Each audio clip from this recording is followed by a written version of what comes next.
warahmatullahi wabarakatuh. Nama saya Wan Nur Hayatul Akmal binti Wan Jaafar dari Seksyen 1 yang bernombor matrik KBN 2108100363. Hari ini saya akan memberi satu syarahan mengenai rasuah musuh negara. Islam amat mengutamakan amanah. Untuk membangunkan tadbir urus yang beramanah.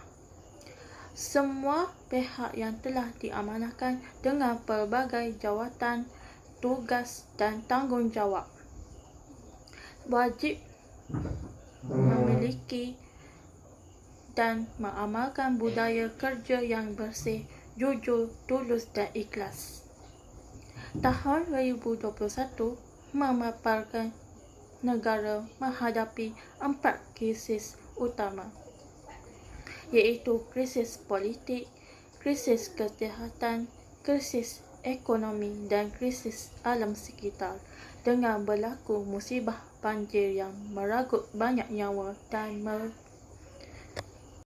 memusnahkan harta benda pada skala yang besar.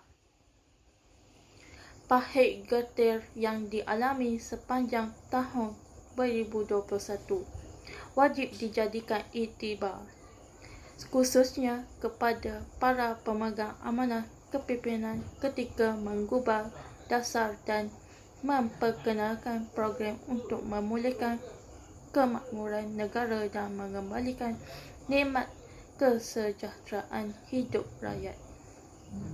Allah Subhanahu wa Ta'ala telah melimpahkan pelbagai sumber kekayaan di bumi bertuah bernama Malaysia ini. Jenayah rasuah berleluasa kerana pelakunya dikaburi oleh harta duniawi, imbuhan dan ganjaran yang banyak. Selain itu, tekanan hidup seperti banyak hutang, kurang bijak mengurus kewangan juga mendorong seseorang terjebak dengan gejala rasuah. Perbuatan pecah amanah dan rasuah telah menjadi antara punca yang menyebabkan negara mengalami kegagalan dalam pelbagai dimensi. Merangkumi kepimpinan, ekonomi, sosial, pendidikan, sains dan teknologi. 2020 bukan kerana kita kurang peluang dan sumber, tetapi kerana berlakunya ketirisan disebabkan sifat pecah amanah dan perbuatan rasuah. Demikian juga cabaran yang akan kita hadapi untuk mencapai wawasan kemakmuran bersama 2030. Kedudukan Malaysia dalam Indeks Persepsi Rasuah CPI di dunia pada tahun 2021 jatuh ke tangga 62 berbanding tangga 57 pada tahun 2020.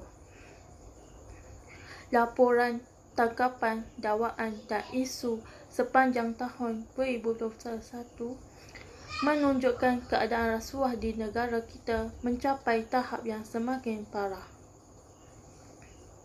Adegan suap dan terima dan suapan yang bertopengkan derma hari ini seolah-olah perkara biasa, dilakukan tanpa ada rasa malu dan tiada langsung menunjukkan sebarang ketakutan akan hari pembalasan di padang mahsyar. Kebimbangan terhadap perlakuan pecah amanah dan rasuah semakin disuarakan. Rakyat merasa semakin kecewa dan bertambah hilang keyakinan akan kesungguhan negara untuk membasmi rasuah. Rasuah dilihat semakin membara, menjejaskan keyakinan pelabur, menyebabkan kurang peluang pekerjaan dan meningkatkan pengangguran, akibatnya rakyat semakin derita. Antara kesan buruk rasuah kepada individu ialah jatuh maruah diri dan keluarga, kehilangan pekerjaan, hilang kepercayaan masyarakat, dipenjarakan dan sebagainya. Rasuah juga mengakibatkan ketidakadilan kerana hak-hak orang tertentu dinafikan. Melindungi dan menggalakkan jenayah, menjejaskan kecakapan dan integriti pentadbiran negara dan sebagainya. Negara sebenarnya memiliki peruntukan undang-undang yang cukup untuk mencegah dan membendung rasuah. Negara turut menubuhkan Suruhanjaya Pencegahan Rasuah Malaysia (SPRM) sebagai badan yang bertanggungjawab untuk menangani rasuah. Walau bagaimanapun, usaha mencegah dan membendung rasuah tidak memberi erti dan tidak memberi makna jika tidak ada kesungguhan di peringkat penguatkuasaan, penyiasatan, pendakwaan dan hukuman. Apatah lagi jika imej dan reputasi SPRM kebelakangan ini turut tercalar dengan adanya aduan dan laporan salah laku dalam kalangan para petugas di Suruhanjaya berkenaan, yang mengakibatkan bertambah terhakis kepercayaan dan keyakinan rakyat. Kita memerlukan penyelesaian yang tegas untuk mencegah, membendung dan menghapus bara rasuah. Semua pihak secara bersama wajib mengambil langkah berani supaya berlakunya gerakan jihad memerangi rasuah agar negara kembali dimakmurkan dan kehidupan rakyat kembali disejahterakan.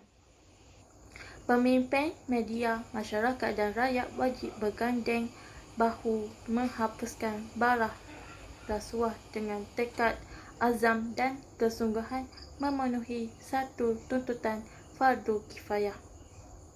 Sabda Rasulullah SAW,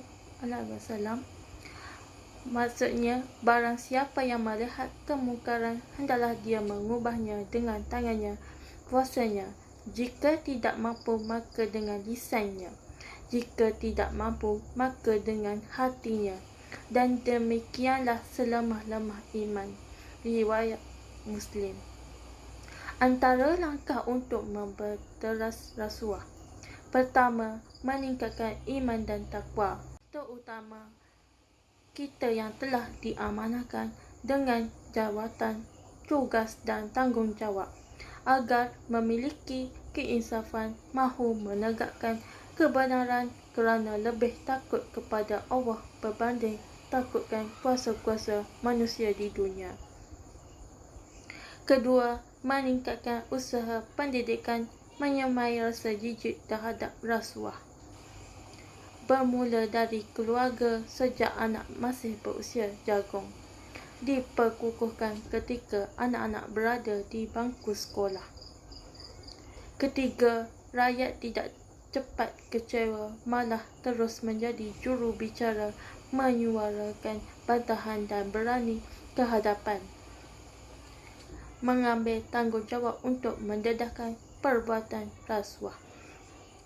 Keempat, kerajaan membuktikan kesungguhan mahu menghapuskan rasuah melalui tindakan-tindakan tegas lagi pantas, tanpa pilih kasih dan tanpa gentar. Sesungguhnya, rasuah tidak menjanjikan kesenangan yang sebenar, walaupun pelaku mendapat keuntungan yang besar daripadanya. Hasil yang diperolehi dari rasuah adalah haram dan tidak berkat.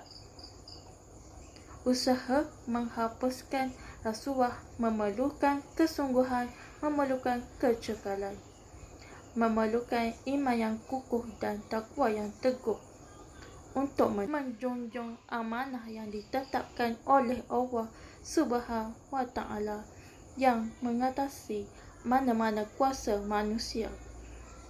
Marilah kita berikrar dan berazam untuk sama sekali tidak akan bersekutu, tidak akan bersubahat, tidak akan membantu dan tidak akan melindungi pelaku rasuah dengan mengingatkan safi peringatan Allah Subhanahu wa Ta'ala. Setakat hari ini, syarahan saya mengakhiri dengan Assalamualaikum warahmatullahi wabarakatuh.